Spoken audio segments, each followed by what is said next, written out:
जिसकी देह और रूह पर लिखा गया दर्द का वो अध्याय, उसके लिए देश मांग रहा है न्याय।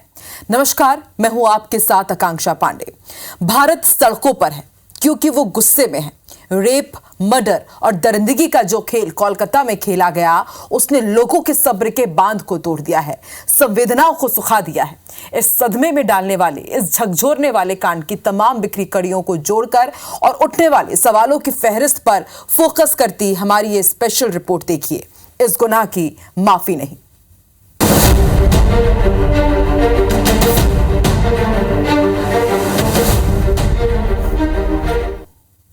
वो दिन में 10-10 घंटे पढ़ाई करती थी, पूरे दिन किताबों में डूबी रहती थी, बहुत मेहनत करती थी। काफी संघर्षों के बाद उसका डॉक्टर बनने का सपना पूरा हुआ, लेकिन 8 अगस्त की उस खौफनाक रात ने सब कुछ बर्बाद कर दिया और पूरा देश स्तब्ध रह गया। कोलकाता के आरजी मेडिकल कॉलेज में हुए ट्रेनी डॉक्टर के रेप मर्डर के बाद पूरे देश में विरोध हो रहा है। अब तक इस मामले में क्या हुआ, सबसे पहले इस पर एक नजर।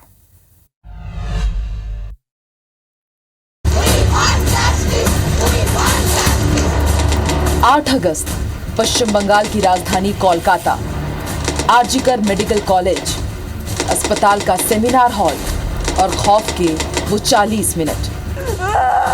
ये वो दर्दनाक दास्तां है जिसने फिर से पूरे देश को हैरान कर दिया है, स्तब्ध कर दिया है। न सिर्फ लोग हैरान हैं, बल्कि आक्रोशित भी हैं कि आखिर कोलकाता में जूनियर डॉक्टर के साथ ऐसा अत्याचार कोई कैसे कर सकता है, कोई कैसे दरिंदगी की हदों को पार कर सकता है। 8 अगस्त की रात कोलकाता के आरजी मेडिकल कॉलेज एंड अस्पताल में घुसकर लेडी डॉक्टर से रेप किया गया। हैवानियत और मारपीट करते हुए उसे बेरहमी से मौत के घाट उतार दिया गया। उसकी खून से सनी लाश देखकर, शरीर पर चोटों के निशान देखकर पुलिस वाले भी सहम गए थे। डॉक्टर के ऑटोप्सी और पोस्टमार्टम रिपोर्ट में हुए खुलासे दिल दहलाने वाले हैं। वारदात के विरोध में देश भर के डॉक्टर्स हड़ताल कर रहे हैं, विरोध कर रहे हैं। आखिरकार मामला गंभीर देखते हुए कोलकाता हाईकोर्ट ने केस की जांच सीबीआई को सौंपी।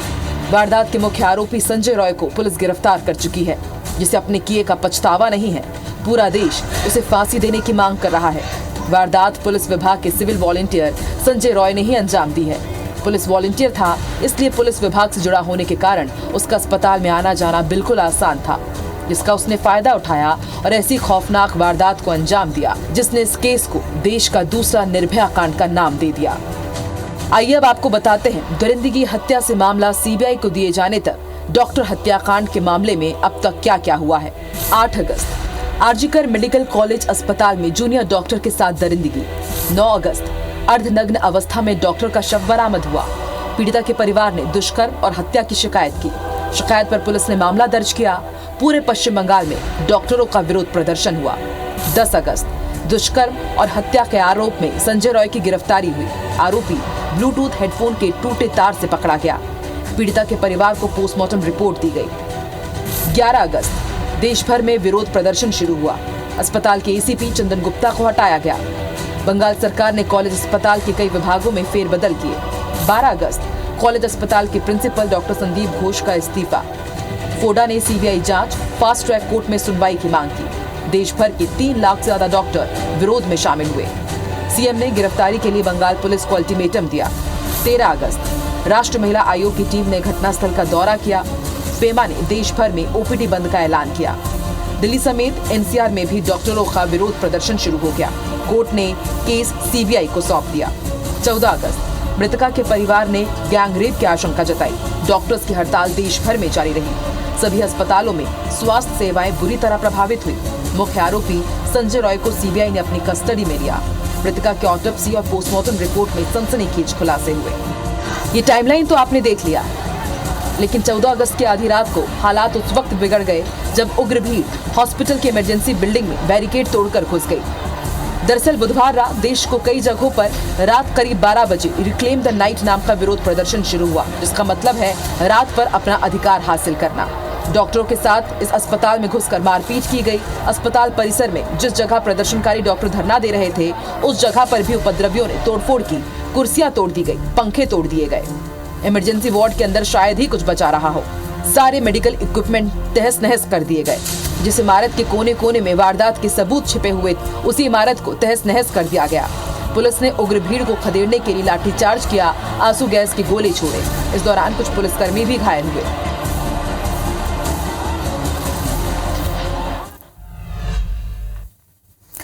और आज आरोपी संजय रॉय का साइकोलॉजिकल टेस्ट हुआ है और अब मामला सुप्रीम कोर्ट तक जा पहुंचा है। आज सुप्रीम कोर्ट ने इस पूरे मामले में स्वतः संज्ञान लिया है और अब अगली सुनवाई रक्षाबंधन के एक दिन बाद यानी कि 20 तारीख को होनी। कहना गलत नहीं है कि पूरा देश शर्मसार है। आरोपी को फांसी की सजा देने की मांग की जा रही है। देश भर में विरोध हो रहा है।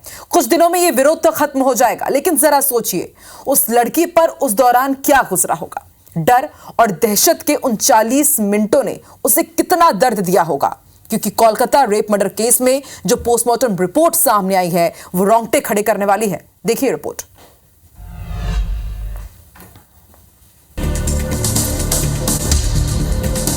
जख्मों से भरा जिस्म, अर्धनग्न शरीर पर चोट के निशान, फटे हुए कपड़े, आंखों में चश्मे के टुकड़े, दोनों आंखों से बहता खून, टूटे हुए उंगलियों के नाखून, दोनों पैर जख्मी, पैर की एड़ी भी जख्मी, प्राइवेट पार्ट से बहता हुआ खून।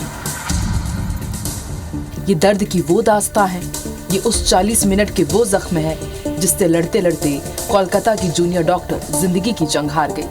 कोलकाता रेप मर्डर केस की पीड़िता की पोस्टमार्टम ऑटोप्सी रिपोर्ट डराने वाली है, बेहद खौफनाक है, जो ये भी बयां कर रही है कि आखिर खौफ के वो 40 मिनट पीड़िता ने कैसे सहे होंगे।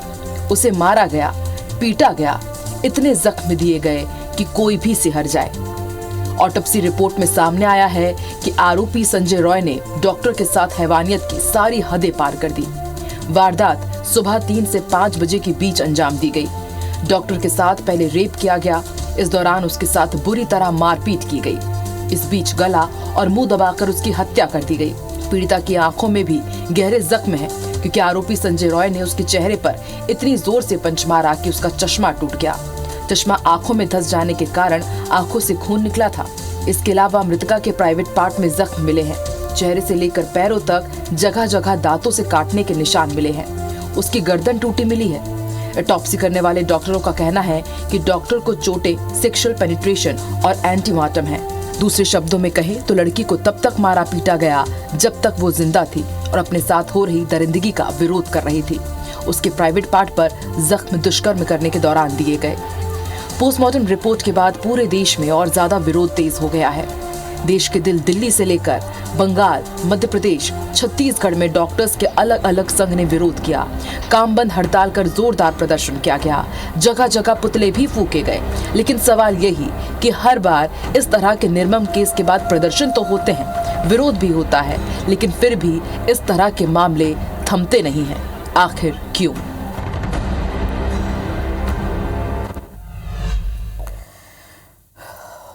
वाकई कोलकाता में जो कुछ हुआ उसने समाज को एक बार फिर से ये सोचने को मजबूर कर दिया कि बतौर इंसान, बतौर सिस्टम हम कितने आगे गए हैं।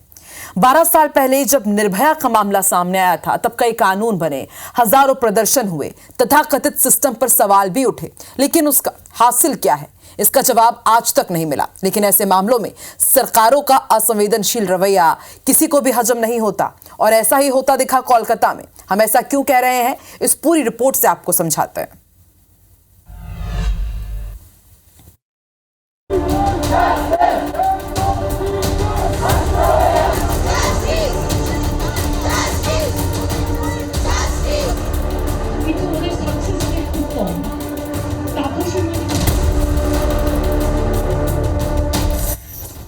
कोलकाता में 31 साल की ट्रेनी डॉक्टर के साथ जिस स्तर पर जाकर दरिंदगी हुई उसे कह पाना तो छोड़िए, उससे भी कहीं ज्यादा मुश्किल उस पूरी दरिंदगी को सुनना है।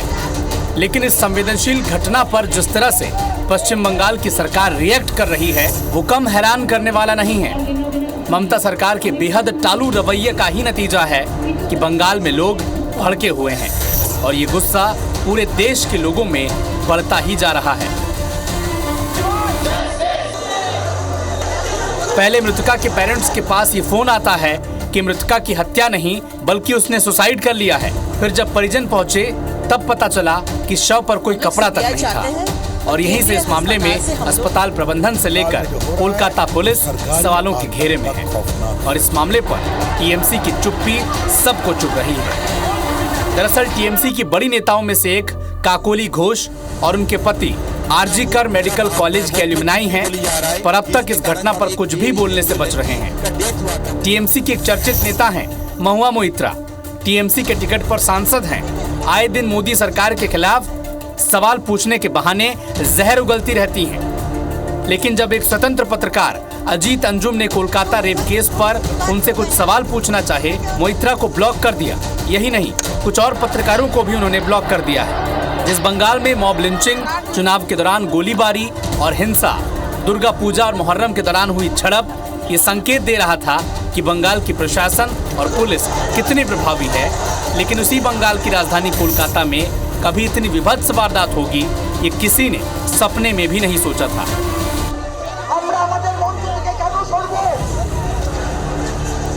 दिल्ली का निर्भया केस हो या फिर कठुआ या फिर हाथरस या फिर हैदराबाद, हर बार ये कहा जाता है कि ऐसे मामले पर राजनीति नहीं होनी चाहिए, लेकिन राजनीति तो जमकर होती है। निर्भया केस जब सामने आया तब केंद्र में यूपीए की सरकार थी और इस मामले के सामने आने के बाद पूरे देश में इसका गुस्सा था। तमाम वजहों के अलावा उसके बाद महिला सुरक्षा का मुद्दा ऐसा गरमाया कि इस मुद्दे से आज तक कांग्रेस पार्टी पिंड छुड़ाते आ रही है, लेकिन ये दाग उसके दामन से छूटने का नाम नहीं ले रहा। और अब यही हाल ममता बनर्जी का है। होने को तो 2011 से पश्चिम बंगाल की मुख्यमंत्री हैं। 2014 के बाद से पीएम मोदी और अमित शाह से उनकी सीधी अदावत है।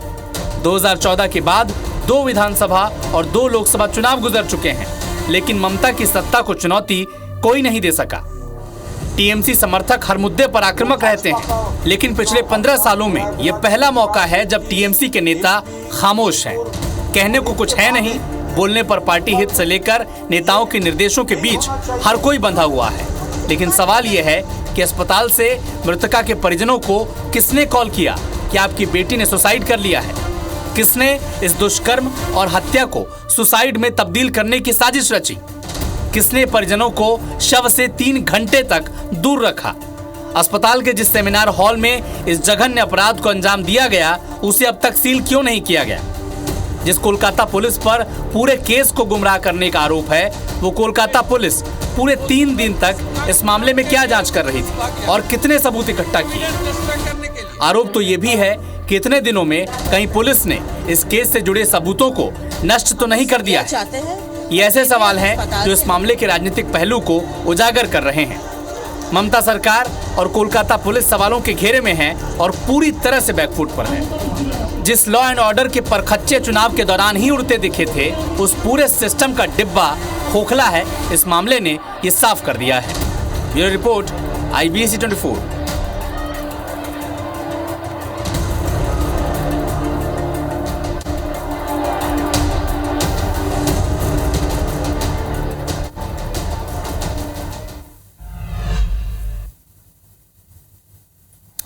दरिंदगी का अगर कोई चेहरा होता तो क्या होता?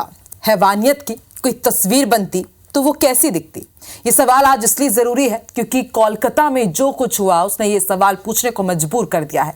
कुछ खबरें सिर्फ खबरें नहीं होती, वो समाज के उस गंदे चेहरे को भी सबके सामने उजागर करती है जिसे हम कभी देखना नहीं चाहते।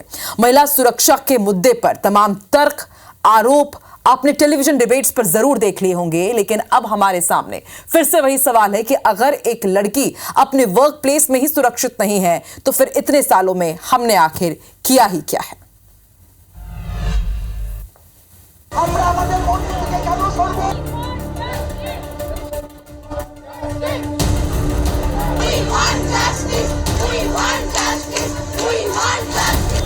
कई बार कुछ खबरें ऐसी होती हैं जब आपका मन करता है कि इससे नजरें बचाकर आगे बढ़ जाया जाए। ना कोई इसके बारे में बात करे और ना ही इसे टीवी पर दिखाया जाए। आप बस दुनिया की खूबसूरती पर यकीन करें और खुशी मनाएं। लेकिन कुछ खबरें ऐसी आती हैं जिसे सुनने के बाद आपके पास दुखी होने, अफसोस करने, गुस्सा करने के अलावा कुछ नहीं बचता। कोलकाता में दुष्कर्म और हत्या के बाद ट्रेनी डॉक्टर के शव की आंखों से बहता हुआ खून हर किसी को परेशान कर रहा है। उसके टूटे हुए पैर, उसके गले पर पंजे के निशान हर किसी को क्रोधित कर रहे हैं। लेकिन सवाल यह है कि तमाम विसंगतियों और खामियों के बाद भी समाज ने आखिर सीखा क्या है, या फिर वो शुतुरमुर्ग की तरह खुद को इस आशंका से दूर खड़ा पाकर खुश है। सवाल यह है कि भेड़ियों के झुंड के बीच घर से बाहर जाती बेटी के लिए आशंकित बाप और भाई क्या ये नहीं जानते कि खतरा किस सोच से है। ये जो जनता अंदर के डर को गुस्से का चोला पहनाकर सड़क पर उतरी है, वो जानती है कि अगर एकजुट होकर नहीं आए तो भेड़िए किसी का शिकार फिर से कर जाएंगे और जांच समितियों, CBI inquiry, fast track court के पास अगले 15-20 सालों के लिए एक केस का जुगाड़ हो जाएगा। कोलकाता रेप केस पर बॉलीवुड ने भी प्रतिक्रिया दी है।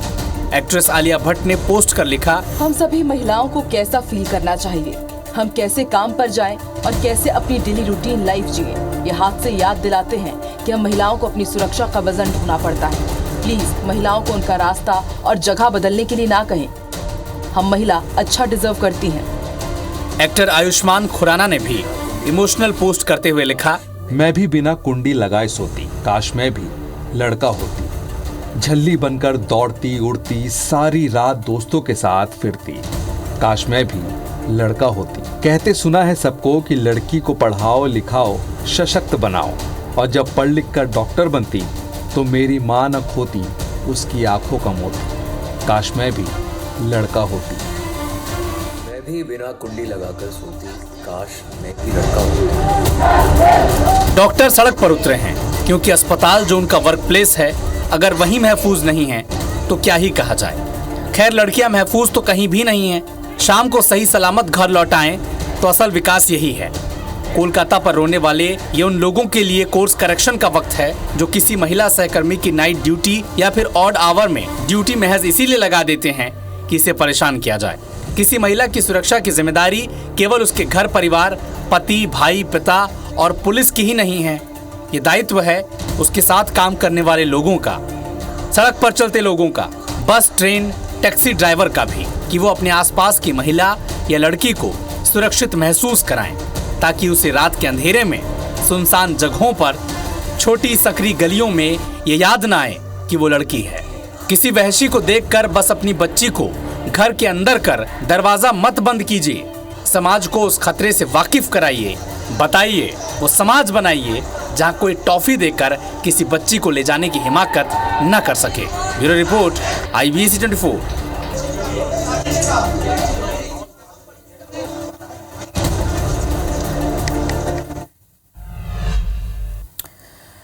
तो कोलकाता रेप मर्डर कांड के बाद एक बार फिर से देश शर्मसार है और सवाल यही कि आखिर इस तरह का खौफनाक सिलसिला कब रुकेगा। और IBC 24 एक बार फिर से यही कहेगा कि इस गुनाह की माफी नहीं है, सजा कुछ भी दे दी जाए लेकिन न्याय कभी उस लड़की को मिल नहीं पाएगा। चलिए फिलहाल हमारे इस खास कार्यक्रम में इतना ही। कहीं मत जाइए, आइए आगे देखेंगे कुछ दूसरी खबरें।